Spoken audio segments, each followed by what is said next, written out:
Soy Romina de Luca y esto es Saquen una hoja. Hoy, evaluar o vivir en tinieblas. Gustavo, oyentes. Estamos a punto de terminar el primer semestre del segundo año escolar transitado con pandemia. Y una vez más nos ubicamos a punto de verificar que no hemos, mejor dicho, no han aprendido nada. Para peor, el gobierno parece ensayar una receta ya vieja: esconder la cabeza bajo la tierra mientras repite: si no miro, no me pisan. Hoy nos vamos a ocupar de la polémica a propósito de la suspensión o no de las pruebas a aprender, donde la táctica elegida es justamente esa: si no evalúo, no hay crisis. Como siempre, una política de enredos con dichos y aclaraciones de lo dicho, como ya nos tiene acostumbrados el ministro de Educación, Nicolás Trota. Primero, anunciaron que este año se suspenderían, otro año más, las pruebas a aprender. Recordamos, desde mediados de los 90, Argentina participa de dos grandes operativos de evaluación a nivel nacional: las pruebas internacionales PISA y las pruebas nacionales ONE u Aprender. A esas se suman un sinfín de pruebas locales y, por qué no, también otras internacionales, pero latinoamericanas de menor cobertura. Las ONE o Aprender, esas que elabora y usa el Ministerio de Educación de la Nación, eran originalmente muestrales. ¿Qué quiere decir esto? Que se seleccionaba un grupo de escuelas al azar y se conformaba una muestra representativa. El kirchnerismo centralmente le fue cambiando la periodicidad, todos los años, cada 2, cada 3, al calor del desolador resultado que mostraban cada año las pruebas, que en un momento vamos a ver nomás. El macrismo hizo en 2016 que esas pruebas fueran censales. ¿Qué quiere decir esto? Bueno, que debían realizarlas todos los estudiantes al finalizar la escuela primaria y secundaria y a la mitad de cada uno de esos ciclos. Ahora que estamos todos en contexto, 15 días atrás, Trota dijo que las pruebas a aprender también serían suspendidas este año. Inmediatamente salió a desmentir ese titular, diciendo que se estaba tergiversando la discusión que se había dado en el marco de mesas técnicas para llevar al Consejo Federal de Educación un documento. Seguramente el oyente concluye en su razonamiento que entonces las pruebas se hacen. Bueno, llegó la desmentida de Trota, que tiene ese no sé qué ya habitual. Veamos, dijo Trota: no se suspenden, se van a realizar como parte de un conjunto más completo de herramientas para evaluar al sistema educativo. Ese sistema más completo, a decir de Trota, sería el Plan Nacional de Evaluación 2021-2022, cuyo contenido aún no se conoce, y todo indica que ahora en julio será aprobado por el Consejo Federal de Educación. A priori, otro dato que se filtró sería una nueva fusión del ciclo lectivo 2021 con el 2022, que a su vez ya se había fusionado con el 2020. Esa idea de pasaje de grado anunciando que en algún momento dudoso alcanzaremos lo académicamente estipulado. Dicen que tienen que captar la complejidad de los procesos que se proponen evaluar y que las herramientas que construyan para evaluar tienen que ajustarse al, y esto es un textual, modo en que se ha ejercido el derecho a la educación en Argentina. Claro, supongo yo que estarán refiriéndose a cómo van a evaluar a ese 10% de estudiantes que tuvieron, en términos oficiales, bajo o nulo vínculo con la escuela. ¿Quiere números? Bueno, aproximadamente son 1.200.000 estudiantes. Trota dijo que esto era un fracaso institucional del sistema educativo. La responsabilidad es de, no sabemos. Hasta ahora, entonces, dicen que van a evaluar de distintas maneras, pero ¿se hacen las aprender en 2021? La respuesta que nos da Trota en realidad es que no, y explicó que, como la evaluación, y esto es de nuevo un textual, tiene que ser simultánea en todo el territorio argentino, en abril de 2022, cuando las y los alumnos hayan regresado de manera presencial a las aulas en todo el territorio nacional, vamos a evaluar de manera censal al último año de la escuela primaria, y en octubre o noviembre lo haremos en la escuela secundaria.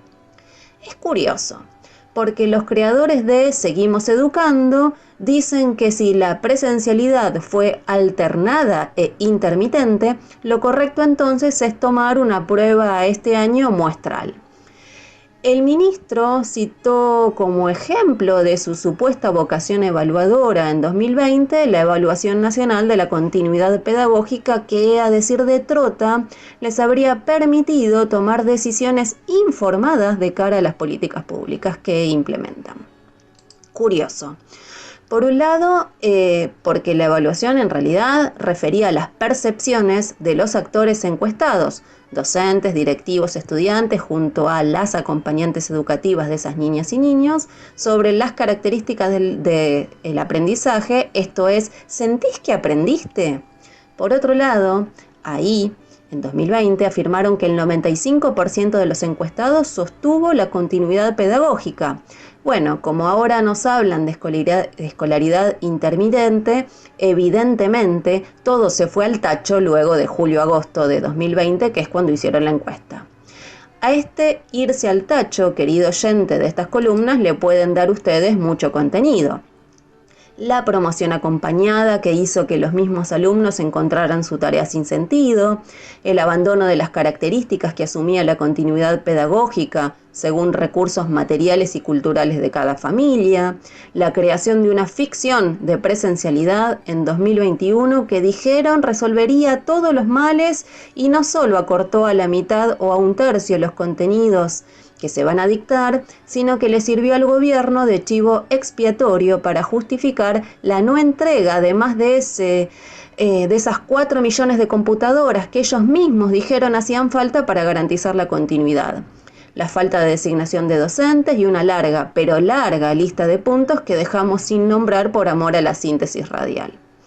Es así que se entiende que quienes hicieron todo lo posible y más para empeorar el peor año de la educación argentina no quieren evaluar, bueno, es algo comprensible. Como de costumbre, Trota buscó desligarse de los resultados que ya acumula más de 1 año y medio de su propia gestión. La pandemia permite justificar todo y le echa la culpa a la herencia. No se entusiasme, querido oyente, que según el ministro los problemas se limitan a la herencia de diciembre del 2015 para acá. Claro, por dar el último dato disponible, las famosas pruebas de la discordia, las Aprender 2019, mostraban que al terminar la escuela secundaria, sí, de esos 10 que arrancaron la secundaria, esos 5 que en realidad llegaron al último año, al ser evaluados, casi el 40% tiene rendimientos básicos o por debajo del básico en lengua y más del 70% tiene rendimientos básicos o por debajo del básico en matemáticas. Hablaron todos de la democracia y la construcción de ciudadanía. Bueno, el 36% tiene rendimientos deficientes, tal como venimos relatando, y 1/4 de estudiantes refleja lo mismo en ciencias naturales. Esos aterradores números, además, siguen un sesgo de clase. Bueno, el gobierno le llama vulnerabilidad socioeconómica baja. ¿Fue culpa del macrismo? Bueno, en 2013 el rendimiento en matemáticas debajo del básico fue de 65% y del 2016 al 2019 está más o menos estabilizado en estos números de terror. En 2013, en lengua, la mitad de las y los estudiantes tenían rendimiento debajo del básico o básico. Veamos qué implica un rendimiento lector básico. Bueno, dar cuenta del contenido global de un texto y hacer alguna inferencia de mediana complejidad.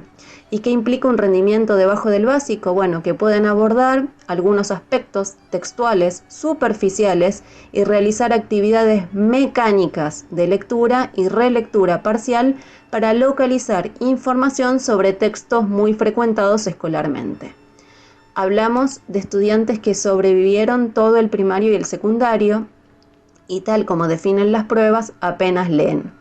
¿Quieren deprimirse más? Bueno, en las ONE 2007, estudiantes de 3er grado de primaria mostraron que casi el 30% obtuvieron resultados bajos y otro casi 31% resultados medios. Solo la mitad reconoce antónimos. el 35% no puede extraer información explícita en forma acertada en ejemplos tan sencillos como seguir los pasos de una receta de cocina. Y en 2003, en tercer grado, casi el 42% de los alumnos carece de comprensión lectora y de habilidades de reflexión sobre hechos del lenguaje tales como normativa, morfosintáctica o semántica. Pueden enojarse con el inoportuno informe mendocino que describe que en 2021, por dar un solo dato, al iniciar el secundario el 32% de los estudiantes se ubican en estado crítico en función de su fluidez lectora, pero lo que no podrán decir es que los resultados son muy diferentes a los que venimos comentando. Si agregáramos las pruebas internacionales u otras de carácter provincial tendríamos más de lo mismo. El gobierno no quiere evaluar. Y los sindicatos tampoco. Argumentos que las pruebas son un estigma, que construyen destino y son un instrumento del imperialismo. Acá el acuerdo recorre a la derecha de la burocracia sindical, pero también a la izquierda, que prefiere vivir en tinieblas al grito de "si no mido no me culpabilizan". Claro está, otra alternativa es posible: explicar que esos resultados son expresión de la degradación social y educativa que ubicaron a la escuela en la función de guardería social y que los docentes convidados de piedra en estos diseños no somos responsables. Como decimos hace muchos años, la evidencia sirve para evaluar a los evaluadores, a sus políticas, a su sociedad. Un análisis socialista de los problemas de la educación implica poner de relieve la importancia de un diagnóstico. Solo a partir de él podremos construir un plan de acción y un programa.